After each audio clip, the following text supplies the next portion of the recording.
By the way, this video has 5 million views on YouTube. There is no way you can reduce chest fat by doing specific exercises. There is nothing called as spot reduction. And in this video, we'll discuss exactly how to lose chest fat in a science-based manner. If you're looking to lose chest fat, then watch this video till the end, because I'm going to discuss a detailed strategy that my clients use to lose chest fat and build muscle at the same time. Hi, my name is Dr. Anshul Sadhale and I'm working as an intern in Goa Medical College. Now, before going further in the video, I want to address something called as gynecomastia. Most Indian men think they have gyno when all they have is pseudogynecomastia. Gynecomastia is basically an increase in the estrogen to testosterone ratio in your body, and you will have fat which is localized around the nipple, and it will be also a little hard to touch. But if you do not suffer from these symptoms, then you might be having pseudogynecomastia, which is just plain old chest fat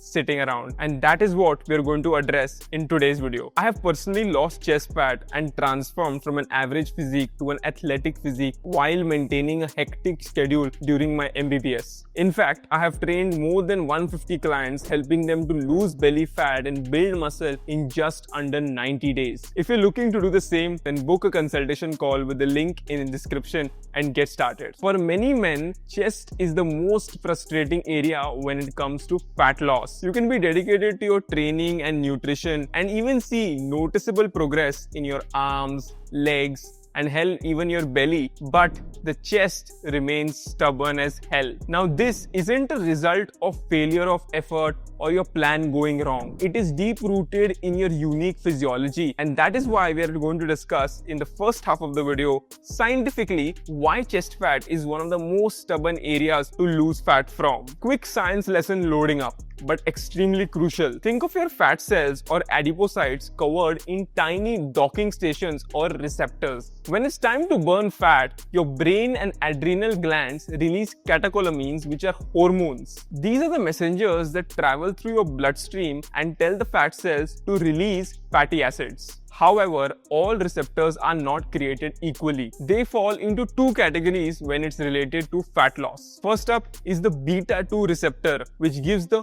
go signal. When catecholamines bind to these receptors, it's like pressing the gas pedal. They activate a series of enzymes that help break down stored triglycerides and use that fat as fuel. So these beta-2 receptors are the good guys. Now come to alpha-2 receptors, or the stop signals. When catecholamines bind to these receptors, it's like pressing the brake pedal. They actively block the fat releasing process. Every fat cell has two types of receptors, but the ratio of alpha to beta is different for all. Areas that lean out quickly, like your arms and shoulders, have good amount of beta-2 receptors. They are highly sensitive to the go signal. Stubborn areas like the lower abdomen and the love handles have a higher concentration of alpha-2 receptors, and that is why it is difficult to lose that stubborn fat. Now, you cannot change the receptors, but you can change the environment, and that is when the strategy comes into place. Now, this is pretty simple. All you need to do is adopt a calorie deficit plan, and with a high protein intake, you can lose your overall body fat percentage, and with patience, your chest fat will eventually go. The second point is rebuild the chest. This is possible through a good training protocol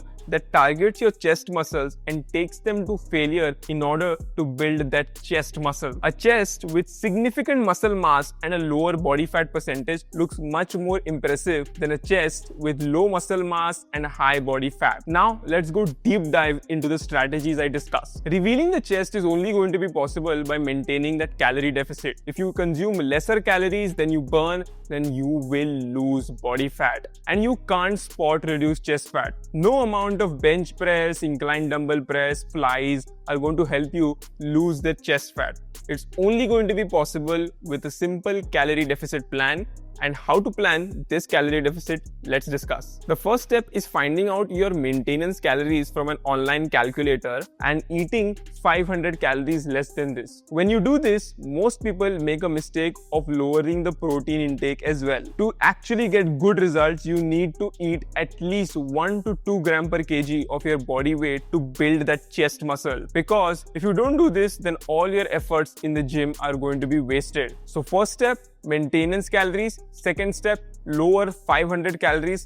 Third step, have an adequate protein intake. This is going to be a long-term strategy to actually build an aesthetic chest with a lower body fat percentage. This is the best way you can maintain a calorie deficit, eat high quality carbs, and also consume a good level of healthy fats. I will make a complete detailed plan on how to do a calorie deficit with vegetarian and non-vegetarian plans. If you're excited about that video, drop the word meal in the comment section. Now when you're done planning the calorie deficit, it's time to go to the gym and build on that chest muscle. Now you must have seen a lot of videos which go in depth of telling you that this exercise builds the most chest fat or this exercise does not build the most chest fat. Trust me, you need to follow just 4 exercises to build significant chest muscle. The first one is the incline dumbbell press. Now you need to follow a good tempo and concentrate on eccentric loading while you perform the exercise. Again, I'll make a complete video discussing this technique which has helped me